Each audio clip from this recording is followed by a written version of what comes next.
Question आपके सामने, in his experiment of photoelectric effect Robert A Millikan found the slope of the cut off voltage versus frequency. अच्छा, ये एक graph आ गया। जब भी कोई ग्राफ आता है ना इस टाइप से, आपको याद हो जाना चाहिए ये तीन ग्राफ है, इधर है कट ऑफ वोल्टेज, इधर है फ्रीक्वेंसी। इनका ग्राफ कुछ ऐसे बनता है। यहाँ मैक्सिमम काइनेटिक एनर्जी भी आ सकती है, यहाँ वेलोसिटी का स्क्वायर भी आ सकता है, तो ग्राफ ऐसे बनेगा और इसको बोलते हैं थ्रेशोल्ड फ्रीक्वेंसी। अब क्वेश्चन क्या उठता है? क्वेश्चन उठता है कि यहाँ पर इंसिडेंट प्लॉट, यहाँ पे जो स्लोप दिया गया है, स्लोप जो दिया गया है वो दिया गया है 4.12 multiply 10 to the power minus के 15 वोल्ट इंटू सेकेंड। स्लोप को दिखाते हैं हम m से। अगर y equals m x plus c है ना, तो इसकी वैल्यू दे दी गई है m की वैल्यू।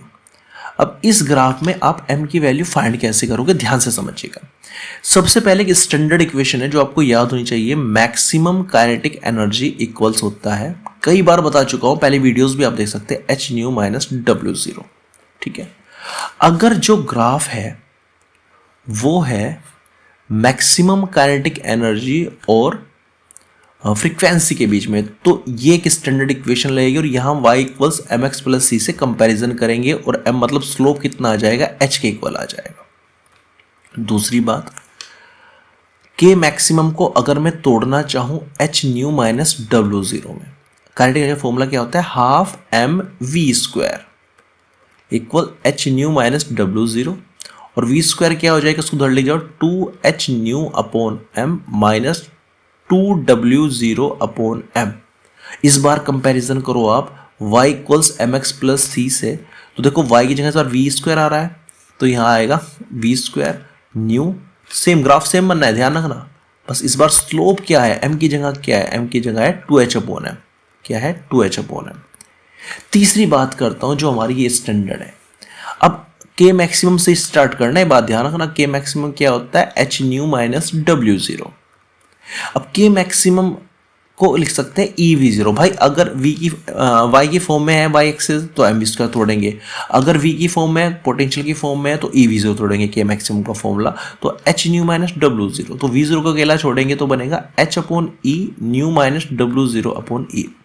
अब फिर से y equal to m x plus c से अगर मैं कंपेरिजन करूं तो स्लोप की जगह क्या आ रहा है, h अपॉन ई आ रहा है, तो m आ गया h अपॉन ई। तो ये है हमारा मेन जो मतलब फोकस का एरिया है। तीनों मैंने आपके समझने के लिए बताया कि ग्राफ में कुछ भी दे सकता है।